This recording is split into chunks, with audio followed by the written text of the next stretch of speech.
Hosea, chapter 7, and probably chapter 8, because these are short chapters.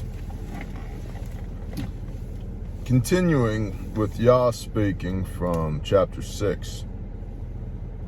Whenever I would heal Israel, then the crookedness of Ephraim is uncovered, and the evil deeds of Shomeron, Samaria, the capital of the northern kingdoms, the 10 tribes, the center of false worship. For they have wrought falsehood, and a thief comes in, a band of robbers raids outside. The thief. There's a lot of cross references here. If you're a take notes or writing your Bible person, Revelation 16:15, Matthew 24:43, 1 Thessalonians 5:3, 2 Peter 3:10, Matthew 11:12. This concept of the thief, and we've discussed previously. We'll just go to Revelation real quick. We'll go to Revelation 16:15.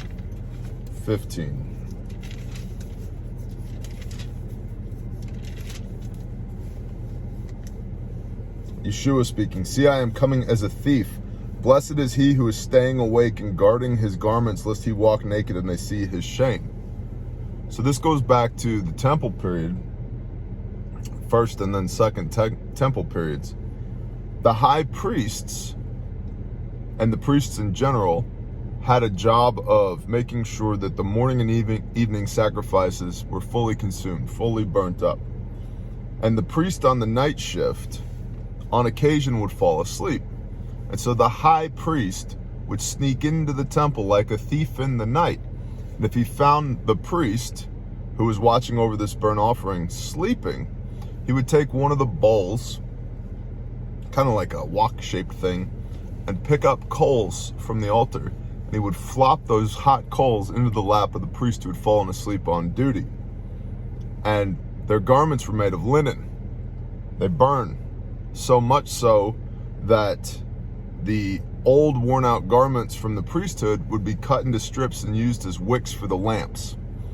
And so this priest who had fallen asleep would get a bowl of hot coals heaped into his lap, at a minimum burn, if not catch his garment on fire, and he would wake up with these hot coals on his lap, have to strip his garments off, and walk home in shame. Because everybody knew that was a priest, and a priest walking back without his garments on, clear indicator that he had fallen asleep on duty. There's a parable here for us as well, right? Therefore wait and be watchful, right? Messiah says, we're not supposed to fall asleep on duty. We're supposed to wait and be watchful. We're supposed to carry out the duties that Elohim has given to us with diligence and purpose and commitment, not be falling asleep on the job. So this concept of the thief is like catching you asleep on the job. And that's repeated over and over again, all those cross references I just gave you. So back to Hosea 7:1. Yah speaking, "Whenever I would heal Israel, then the crookedness of Ephraim is uncovered, and the evil deeds of Shomeron. For they have wrought falsehood, and a thief comes in, and a band of robbers raids outside." And the thief comes in to test them, because they've fallen asleep because of their false worship, their false idols. For they have wrought falsehood, and they do not say in their hearts that I remember all their evil. Now their own deeds have surrounded them. They have been before me. With their evil they make a king glad, and rulers with their lies. All of them are adulterers, as an oven heated by a baker, who ceases stirring the fire after kneading the dough until it is leavened.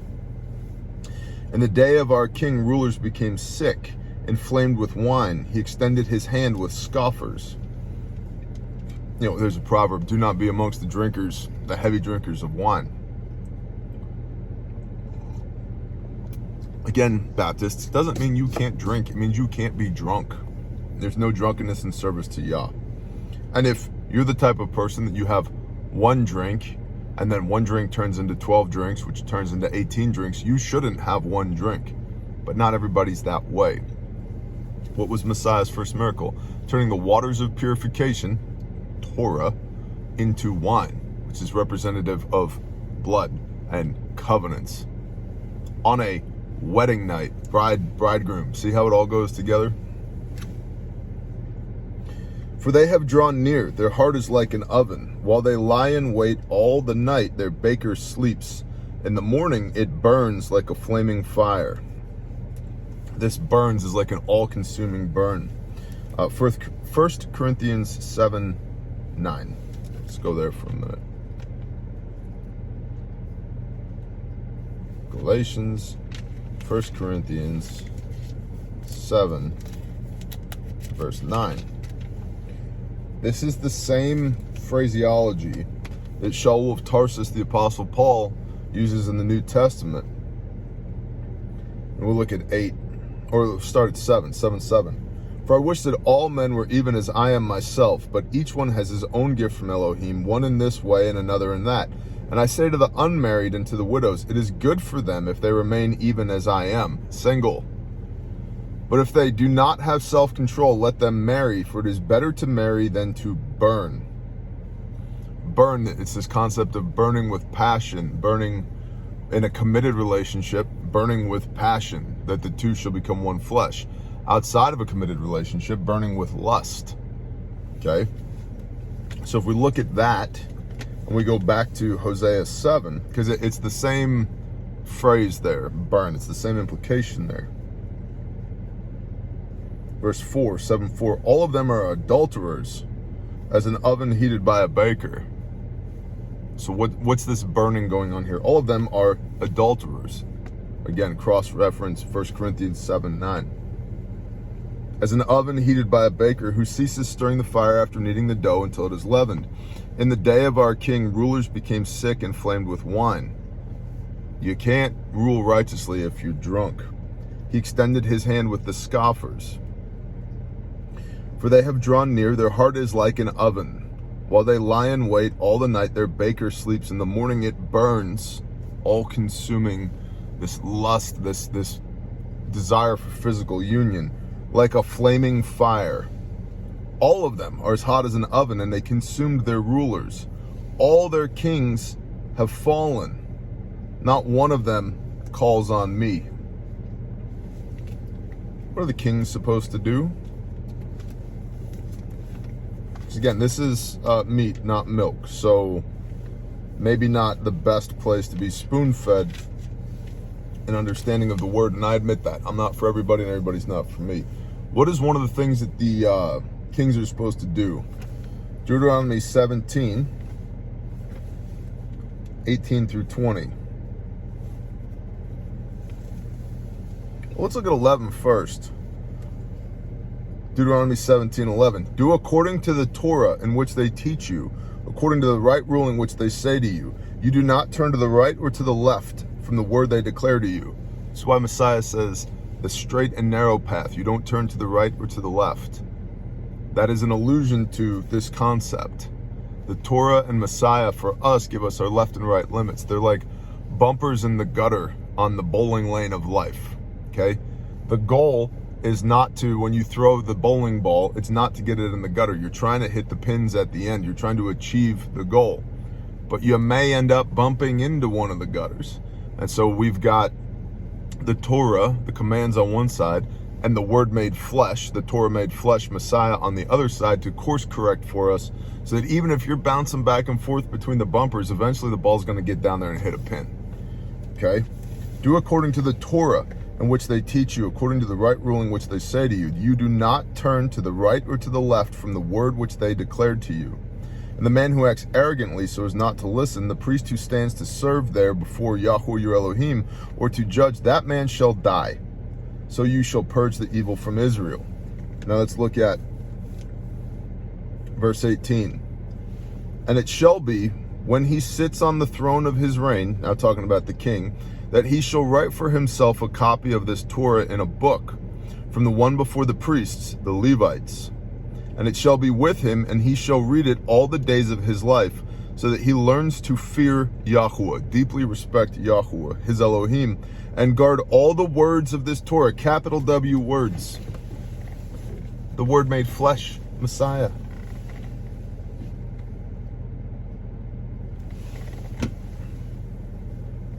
so that he learns, and shall be with him, and he shall read it all day, so that he learns to fear Yahweh his Elohim, and guard all the words of this Torah and these laws to do them, so that his heart is not lifted up above his brothers, and so as not to turn aside from the command left or right. There's that concept again, straight and narrow path.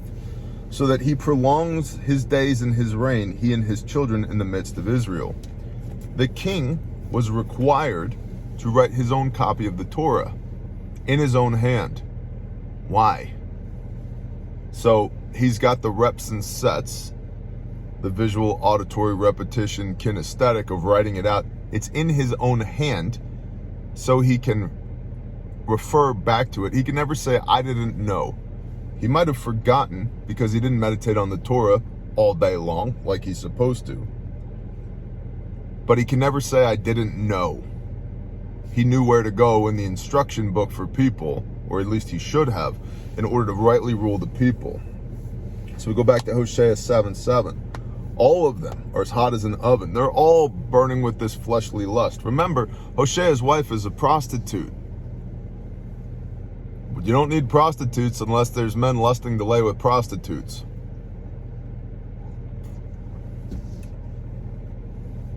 All of them are as hot as an oven, and they consume their rulers. All their kings have fallen.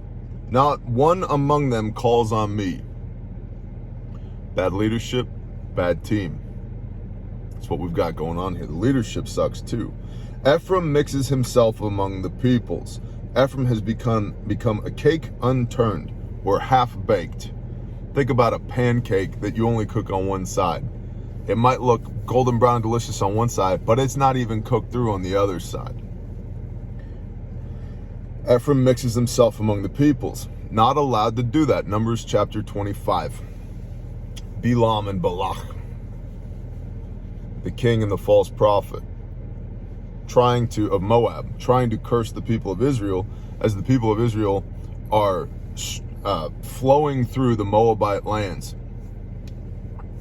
Balak, or Balak, sees the people of Israel and is like, man, I can't take them in war. I can't fight them. I can't win against them in battle. Maybe I'll curse them instead. And so he contacts Bilam, this false prophet, to curse them. And Bilam tries 3 times, and 3 times what comes out of his mouth is blessings instead of curses. And the king of the Moabites gets pissed off about this. He goes, hey, I hired you to curse them, not bless them. And Bilam says, I can only speak what Yahweh my Elohim will let me speak.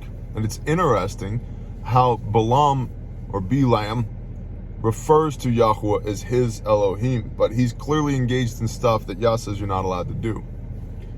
But then Bilam says to the king of Moab, Balak, he says, yo, bro, you can't take them in war.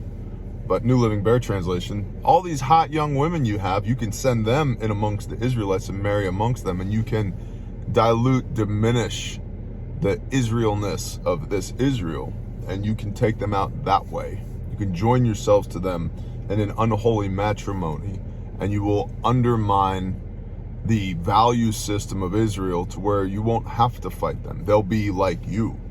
To say nothing of the familial relations here, intermarrying for political reasons, just like you used to see in the monarchies in Europe, right? The king of France would send his niece to go marry somebody in England, per se. And so now there's familial ties between these two kingdoms, which serves as a bulwark against open warfare. Not supposed to do that. Ephraim mixes himself among the peoples. Ephraim has become a cake unturned, half-baked. Strangers have devoured his strength, but he does not know it. Gray hairs are also sprinkled on him, and he does not know it. Strangers have devoured his strength. It's being unequally yoked. Why? Whoring. This whole thing's about whoring. Unequally yoked.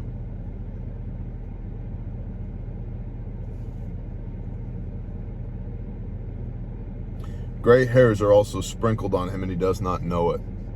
His time grows short, even though he's unaware of it. And the excellency of Israel did witness to his face. But they did not return to Yahweh their Elohim, nor did they seek him for all this. They know Yah. They know what they're supposed to do. Yah has met them face to face. And yet, they still continue to hoard. They still continue to do their things, not Yah's things.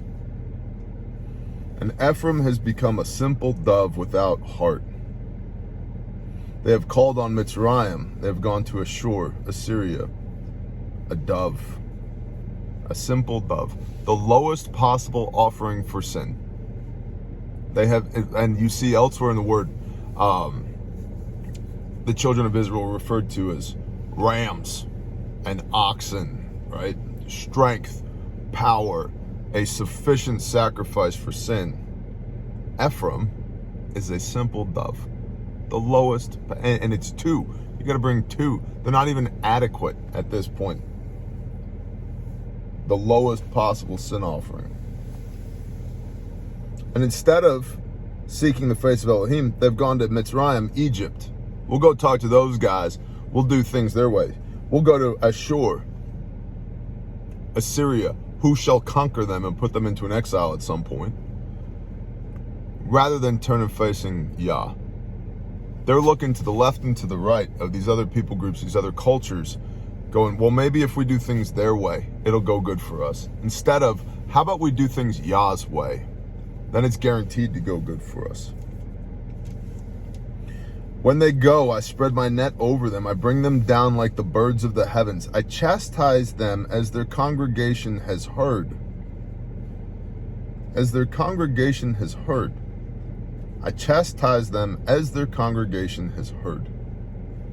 They knew, they heard, and they chose to do their BS anyway, instead of following Yah.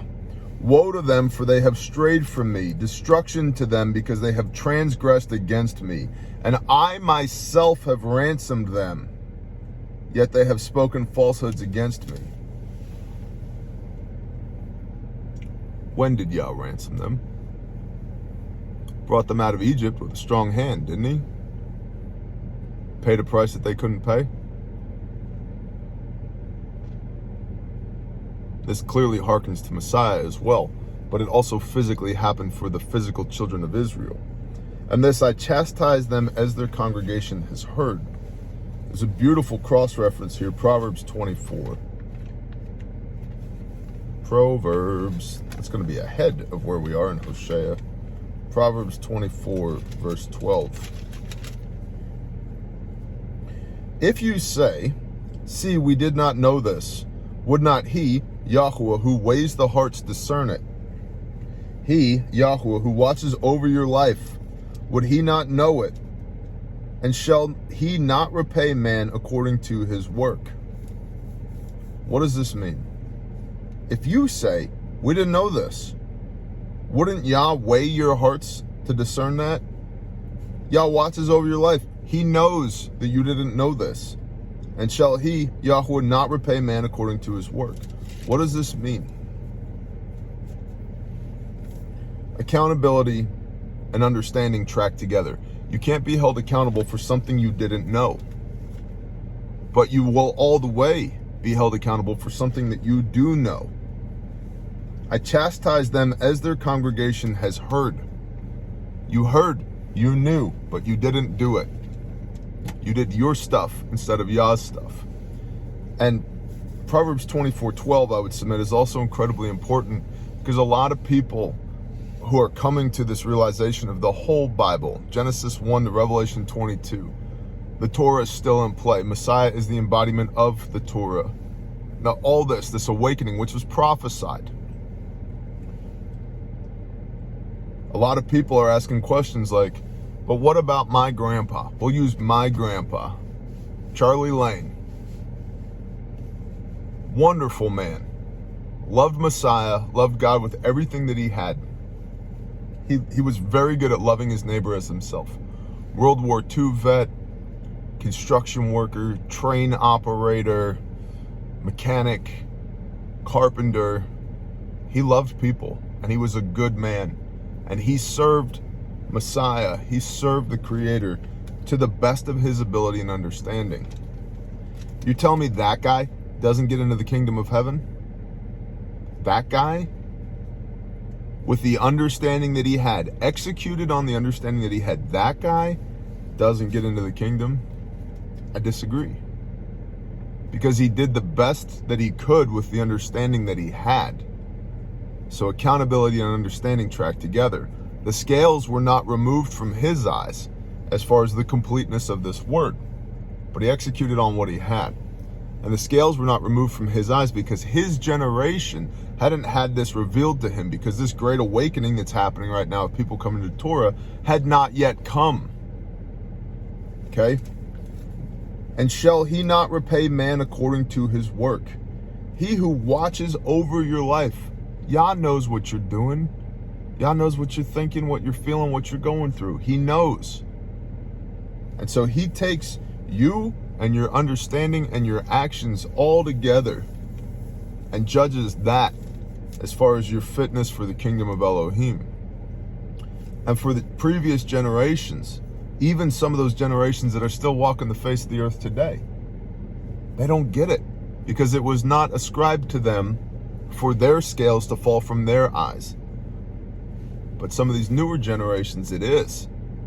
People are getting it. They're waking up, and that's prophesied.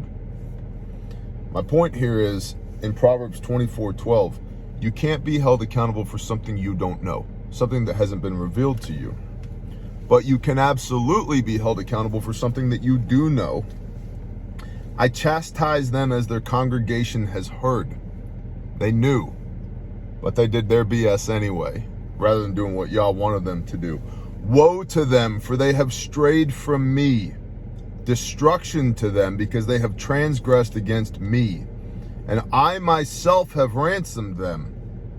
Yet they have spoken falsehoods against me, and did not cry out to me with their heart when they wailed upon their beds. For grain and new wine they assembled themselves. They turn away from me. They assemble themselves. They're celebrating the Moedim, the appointed times, but for the wrong reasons. For the grain and the wine, not to serve Elohim. Not to worship, not to give thanks. And I strengthened their arms, but they plot evil against me. They return, but not above.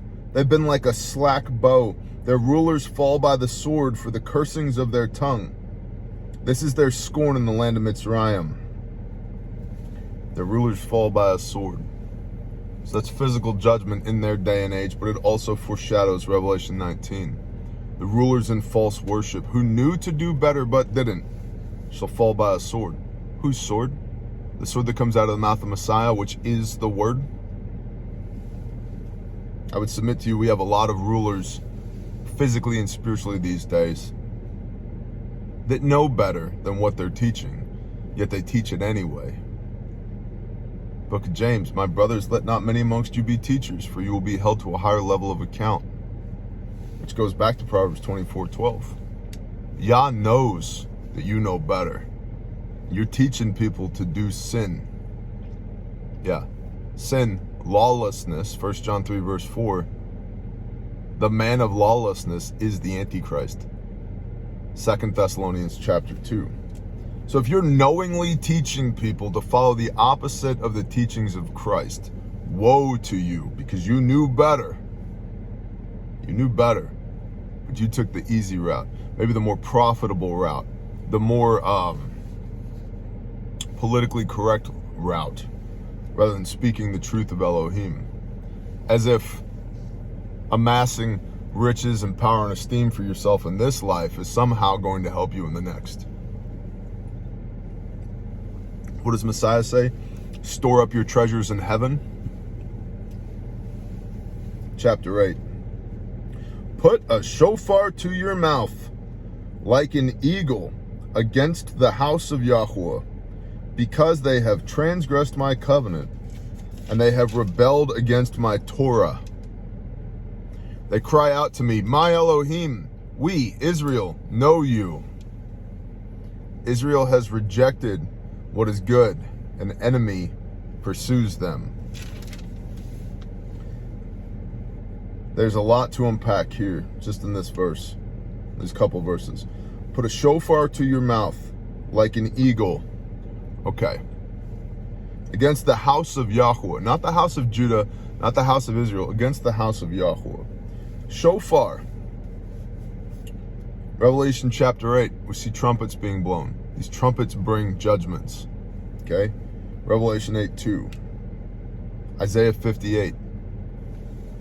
Cry aloud and spare not the shofar. This is a warning. It's coming. Why is it coming? Because you transgressed Yah, and you deserve the judgment. The house of Yahweh. So there are those in the house of Yahweh who shall be partakers in judgment. Put a shofar in your mouth like an eagle. Well, again, this harkens to Revelation. Eagle represents divine wind, okay? Spiritual winds. The word for spirit and breath and wind is all the same. Ruach. Ruach. Okay? What does an eagle do? It soars upon the winds. So this, put a shofar in your mouth, announce these judgments with spiritual winds against the house of Yahweh, because they have transgressed my covenant. Wait a minute, I'm under the new covenant. Now, covenants stack, homie. They don't replace one another. Why? Malachi 3 verse 6. I'm the Lord Yahweh Sabaoth, I change not. I change not. God doesn't change.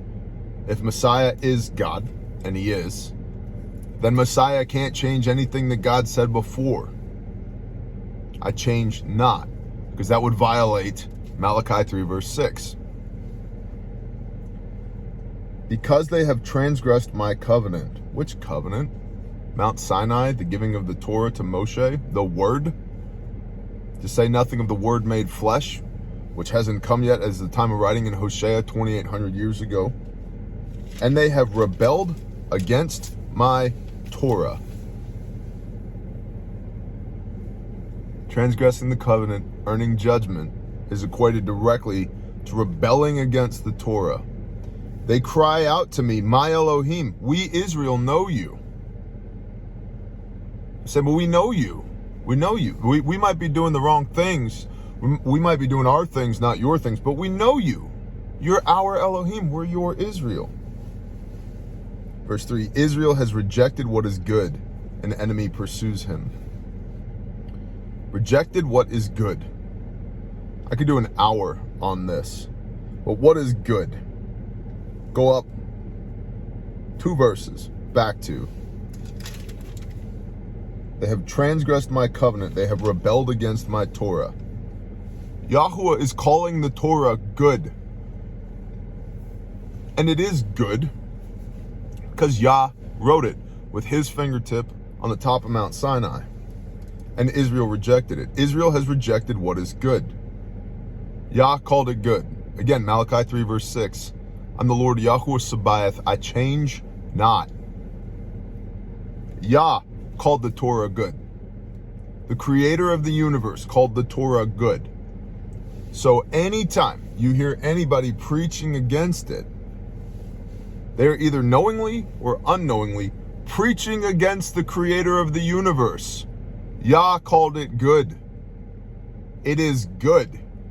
The Torah existed before the world was founded. Messiah, the Torah made flesh, was there in the beginning, before Genesis 1:1. The Torah was the instructions for people. So anybody who tells you, no, Torah's bad, we don't have to do that anymore. That was just for the Jews. Just for the Jews? Bro, there were 12 tribes. Judah's just one of them. You don't even know what you're talking about.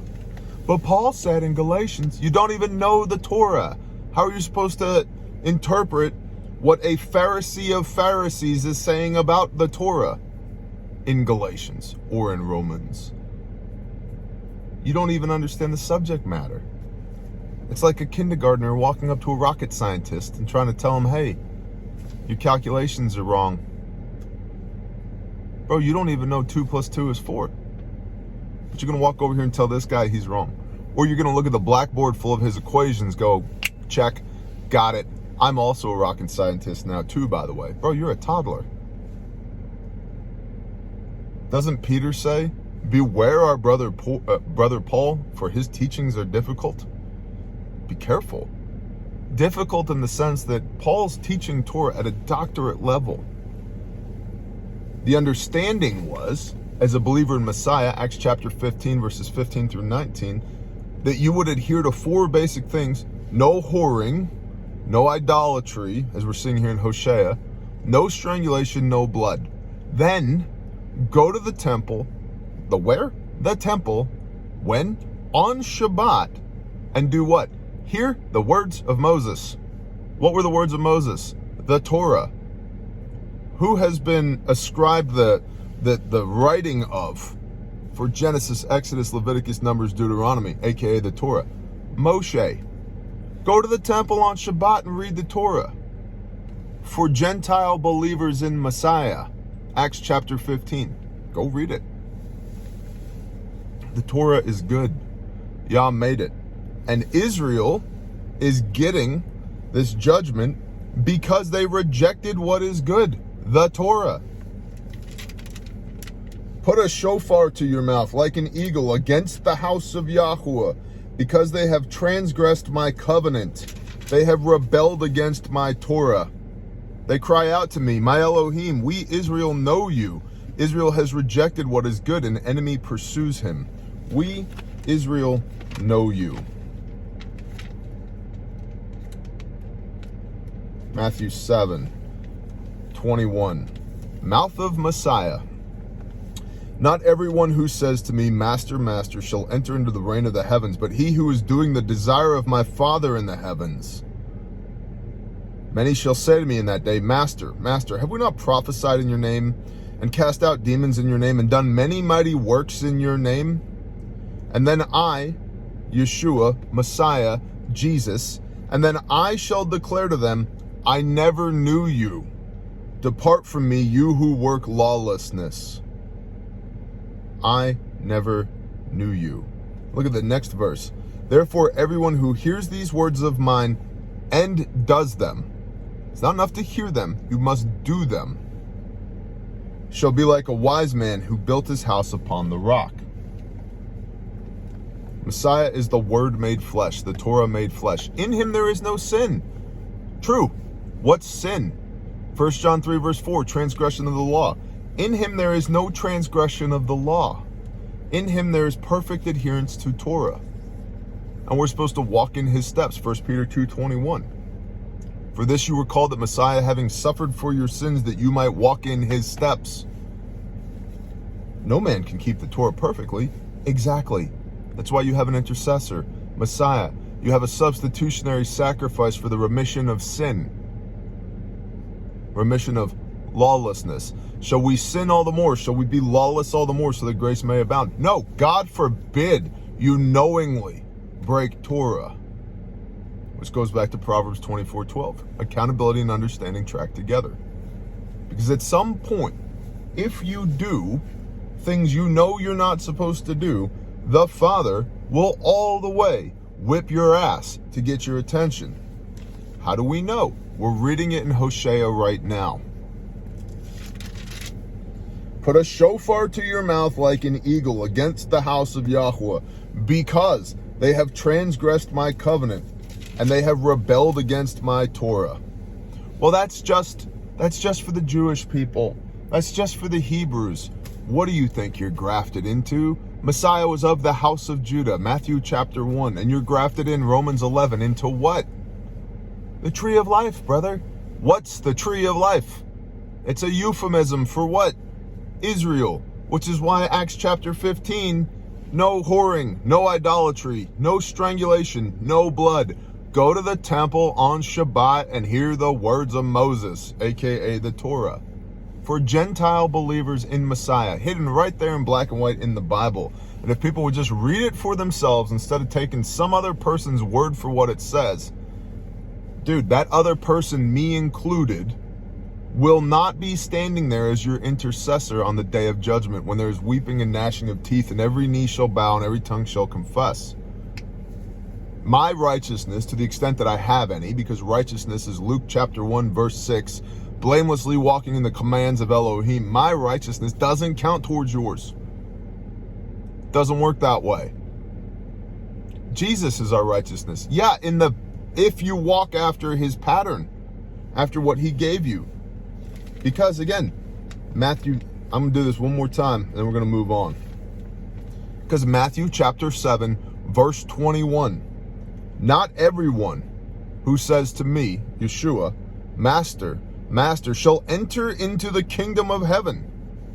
Not everyone who claims Messiah is going to enter into the kingdom of heaven. But he who is doing the desire of my Father in the heavens. So not everyone who claims Messiah is getting in. Those that are doing the desire of his Father. Again, Messiah can't rewrite the rules. That transgresses Malachi 3, verse 6. He changes not. What is the desire of our Father in heavens? How about don't transgress his covenant? Don't rebel against his Torah. Don't reject what is good. Not everyone who says to me, Master, Master, shall enter into the reign of the heavens, but he who is doing the desire of my Father in the heavens. Many shall say to me in that day, many shall say to me in that day, Master, Master, have we not prophesied in your name? I have the gifts of the Spirit. You tell me I'm not getting in? Because you didn't do what you knew to do. Proverbs 24:12. Many shall say to me in that day, Master, Master, have we not prophesied in your name, and cast out demons in your name, and done many mighty works in your name? And then I shall declare to them, I never knew you. Depart from me, you who work lawlessness. Get away from me, you lawless people. The working of lawlessness is the working of Satan. Paul, 2 Thessalonians chapter 2. Look it up and read it for yourself. Don't take my word for it. You should have your Bible out while you're doing this. Lawlessness is the working of Satan. The original sin, Adam and Eve, Hava and Adam, transgress the word of Yah. Don't eat of the tree. And they did the opposite. They transgressed the word of Yah, and it was ascribed to them as sin. What is the word of Yah? It is the Torah, and then the Torah, the word made flesh, Messiah. So sin is very clearly, from Genesis forward, transgressing the word of Elohim. Therefore, everyone who hears these words of mine and does them shall be like a wise man who built his house upon the rock.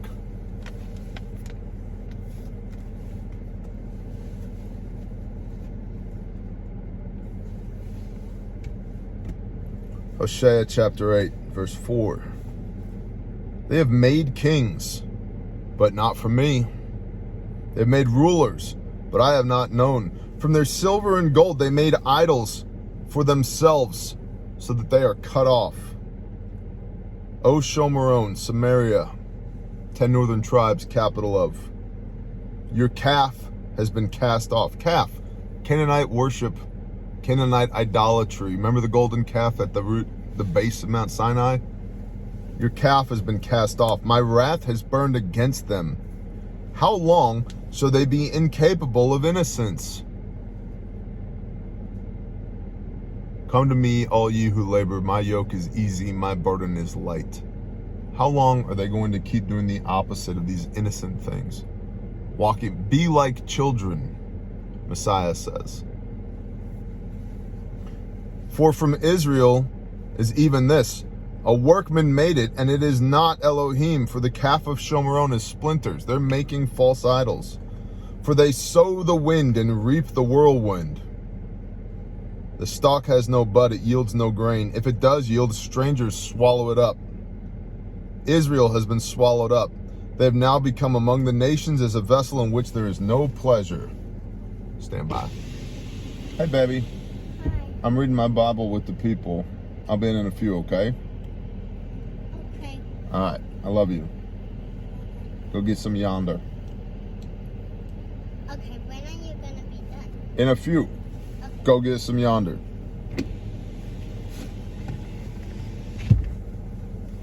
Israel has been swallowed up. They have now become among the nations as a vessel in which is no pleasure.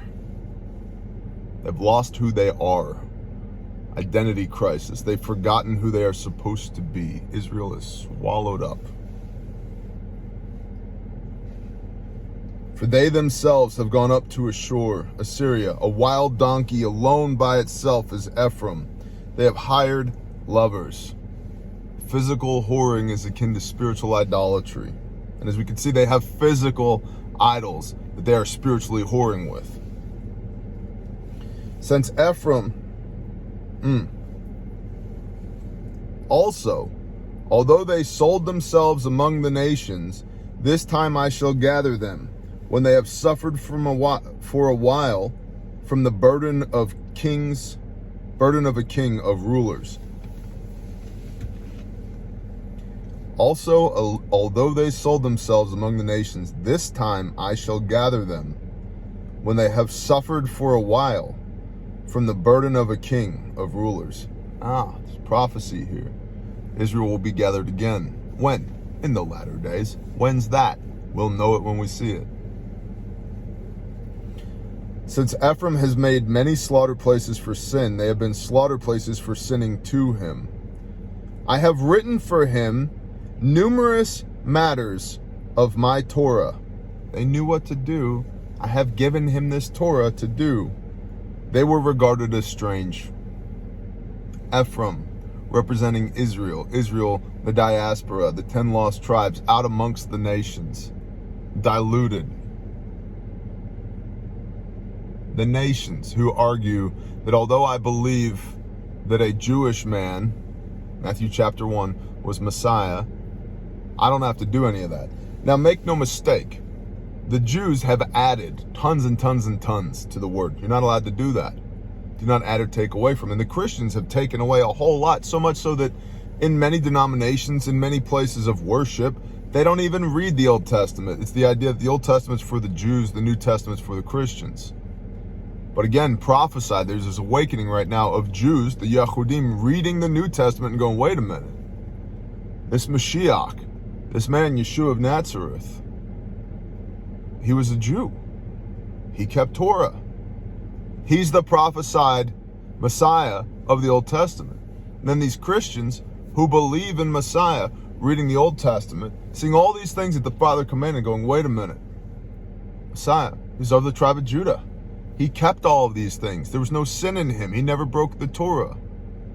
Having compassion is Torah. Healing people is Torah. Loving your neighbor is Torah. Everything he taught and preached is Torah.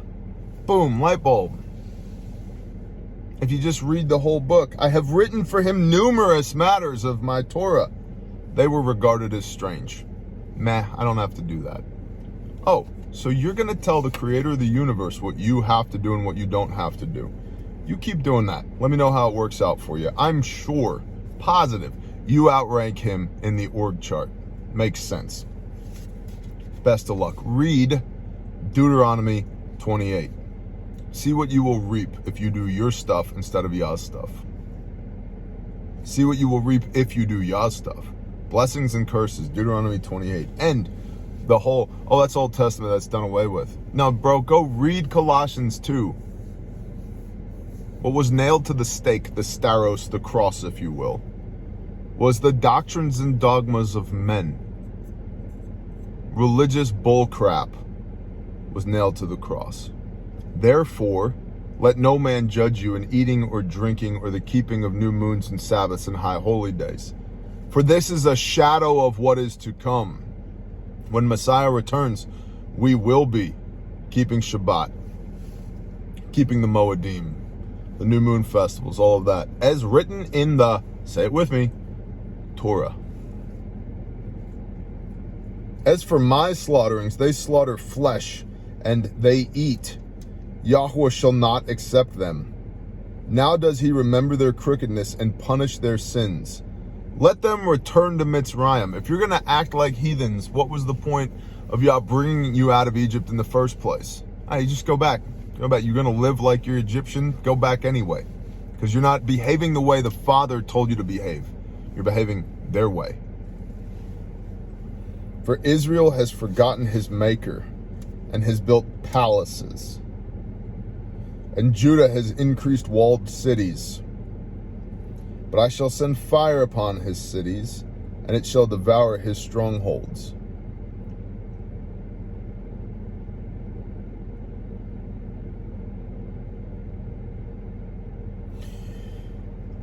Judah was not utterly destroyed. You can read Isaiah 37, verses 33 through 36. They caught a beating, but they were not destroyed. In fact, I believe it's in Jeremiah, the father says, "Where is your certificate of divorce? Show me where I put you away," which just completely squashes this whole replacement theology concept, which the teaching there is, and it's wrong. Israel transgressed the mouth of God, and therefore they are no longer his chosen people. But now the church and the church age is his chosen people. Bro, the church, believers in Messiah, is supposed to be grafted into Israel. That doesn't mean do Jew stuff. Do biblical stuff, which means that you should know what biblical stuff is. You should have the area familiarity of having at least read this word a couple of times to know what it says and where it says it. And here's a little thing for you. There's a bunch of people running around with tzitzit on, tassels, that I don't think are ready for them yet. It's like an outward sign of an inward heart condition, just like a wedding ring. And the reason we wear the tassels, Numbers 15, verse 37, is to remember and do all the commands of Yahweh. Implied task, know the commands of Yahweh. Just like this king, or these kings back here in Hosea 7:7, supposed to write their own copy of the Torah so that they can never say, well, I didn't know that. Bro, you wrote it yourself. And so when you put the tassels on, remember implies that you already knew it, but maybe you had forgotten. And do, you have to know what to do in order to do it. And so if you don't know the entirety of the Torah, if you haven't read all of that yet, and even if you just have a baseline level of understanding, that's good. But you have to know it in order to remember and do it. And if you don't know it yet, I don't think it's necessarily right to be putting tassels on as an outward expression of an inward heart condition if you can't remember the Torah. You're not ready yet. If you don't know how to be a husband yet, should you really be looking for a bride? Are you going to be a good husband, a good bridegroom, if you haven't done any of the research? If you haven't sought wise counsel? I guess I'll put it like this. There's lots of people who put on wedding rings without knowing what they were doing and then figured it out as they went. I'm one of them. But it would have been much better for me had I taken the time to understand what that relationship is supposed to look like, done my research, so that when I came into covenant, when I put this wedding ring on, I had some baseline foundational understanding of what it means to be a good husband. I think it's the same thing with the tassels, the tzitzit. Shouldn't put them on too quickly.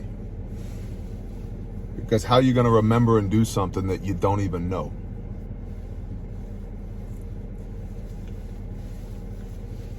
That's Hosea